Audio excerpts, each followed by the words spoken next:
कांग्रेस को लगेगा एक और झटका, अब प्रियंका के सलाहकार हुए बागी।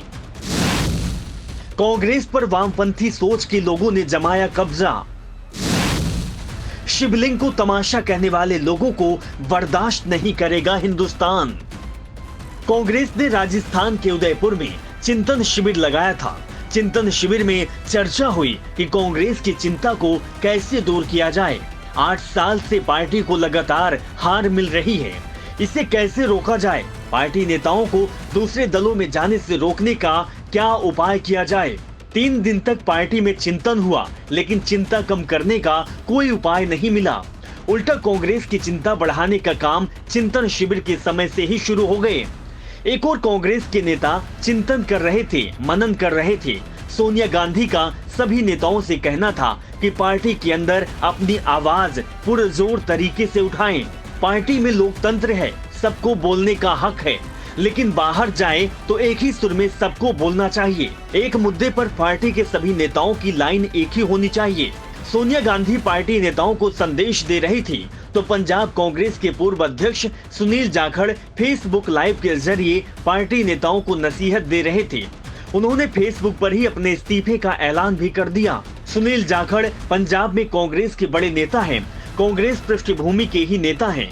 जब वे होश संभाला तो खुद को कांग्रेस में ही पाया। आखिर 50 साल का साथ था, इसीलिए जब कांग्रेस छोड़ने का ऐलान किया तो उनका गला भर आया। जाखड़ के बाद दूसरा झटका कांग्रेस को लगा गुजरात में, जहां पार्टी के कार्यकारी अध्यक्ष हार्दिक पटेल ने अचानक इस्तीफे का ऐलान कर दिया। उन्होंने भी अपना इस्तीफा सोशल मीडिया पर ही दिया। हार्दिक को चिंतन शिविर में भी बुलाया गया था, लेकिन वो चिंतन शिविर में चिंता में डूबे हुए थे।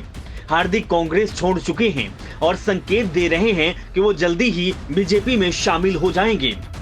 हार्दिक ने साफ कह दिया है कि वो 10 दिन में फैसला लेंगे कि उन्हें आखिर जाना कहां है। वैसे ये साफ है कि वो बीजेपी में ही जा रहे हैं।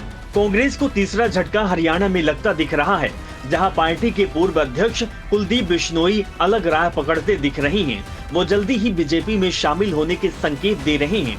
उनकी हरियाणा के सीएम मनोहर लाल खट्टर से मुलाकात भी हो चुकी है और अब इस कड़ी में एक और नाम जुड़ गया है। यूपी में कांग्रेस नेता और प्रियंका गांधी के सलाहकार आचार्य प्रमोद कृष्णम का। कृष्णम भी अब अपनी पार्टी पर हमलावर हो चुके हैं। वो अपनी पार्टी के नेताओं पर खुलकर निशाना साध रहे हैं, खास तौर पर जब से काशी में ज्ञानवापी मस्जिद में शिवलिंग मिलने की खबर आई है।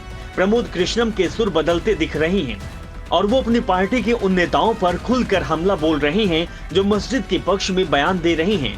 कांग्रेस नेता प्रमोद कृष्णम ने कहा है, कांग्रेस पर कुछ वामपंथी दल के लोगों ने कब्जा कर लिया है, जो स्वयं को ज्यादा सेकुलर साबित करने के लिए हिंदू आस्थाओं का लगातार अपमान कर रहे हैं। इससे कांग्रेस पार्टी का नुकसान हो रहा है।